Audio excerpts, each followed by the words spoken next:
notre dernière experte, Véronique Perrault, qui est kinésiologue à la clinique de l'IRCM. Elle cumule une expérience en gestion de projet, en recherche et en intervention clinique dans les domaines de la physiologie de l'exercice et de l'entraînement.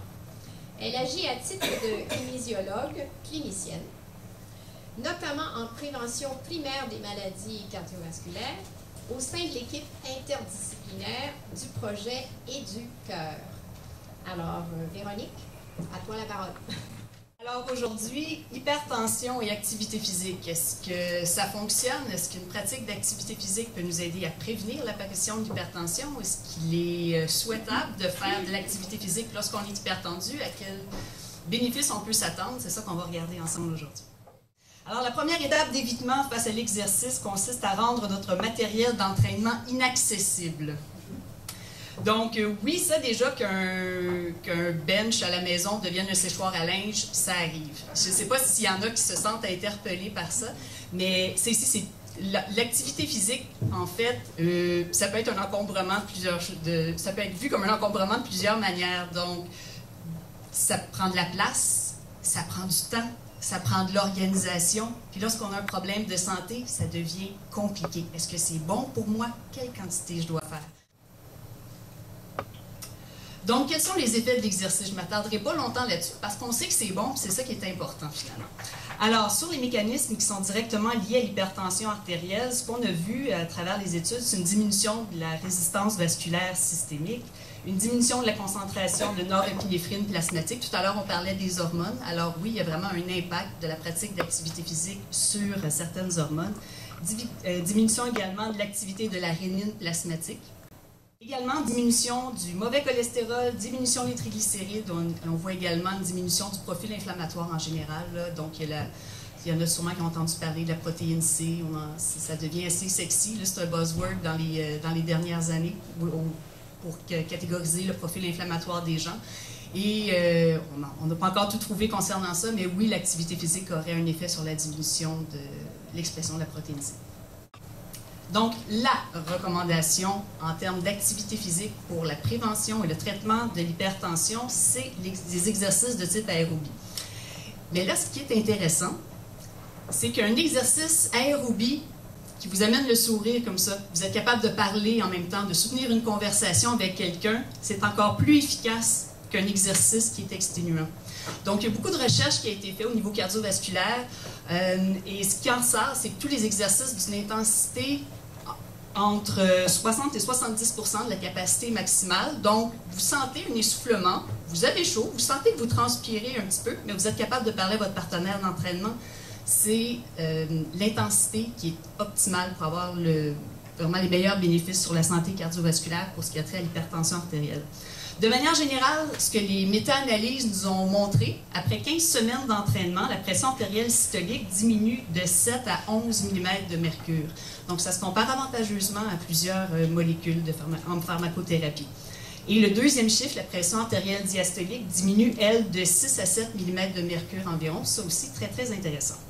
Donc, nos recommandations, on favorise les exercices dynamiques de type endurance, donc plutôt des exercices qu'on va maintenir pendant une certaine période de temps, à une faible intensité, davantage que les exercices de type puissance, sprint. On va vraiment aller vers les exercices de longue durée.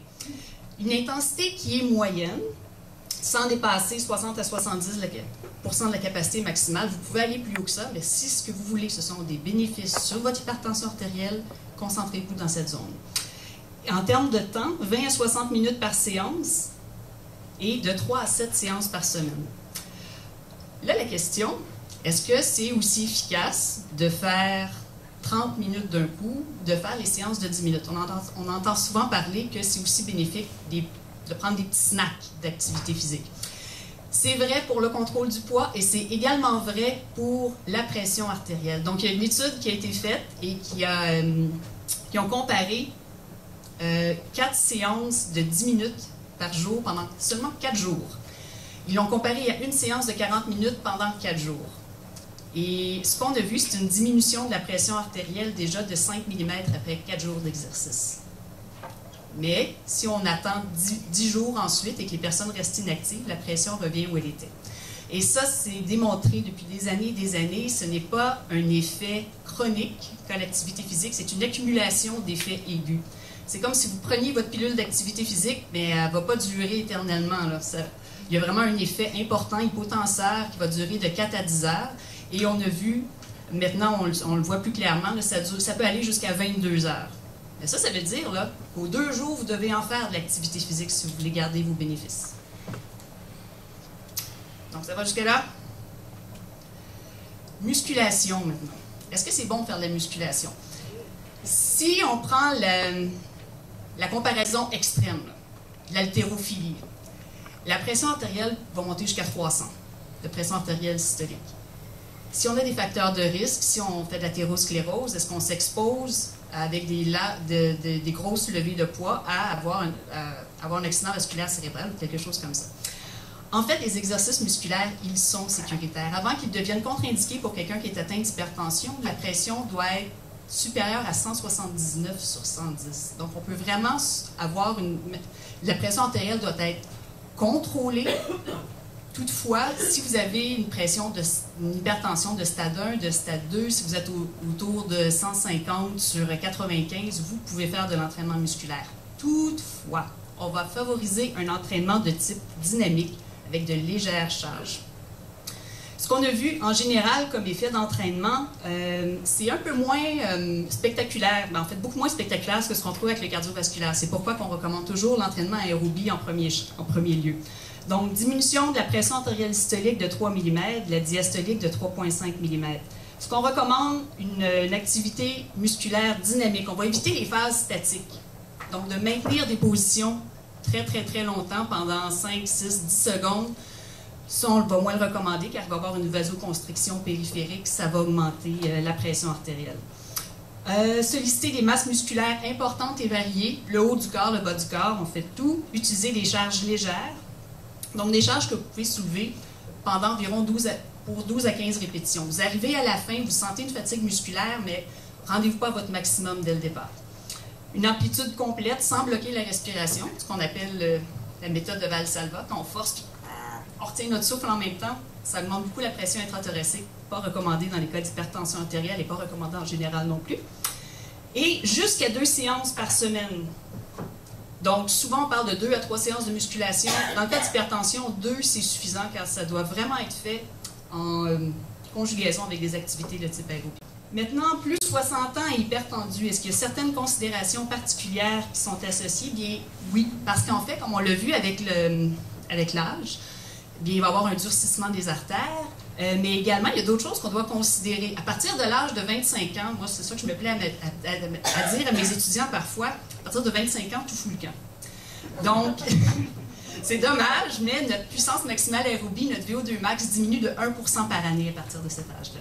Notre force musculaire, notre masse musculaire se maintient environ jusqu'à l'âge de 45 ans, mais ensuite, ça décline. Entre 45 et 70 ans, on perd 30% de notre masse musculaire. Alors, on doit vraiment agir concrètement pour éviter de trop perdre de densité osseuse, trop perdre de masse musculaire. Nos muscles, c'est vraiment notre réservoir aussi pour emmagasiner le glucose circulant et tout ça.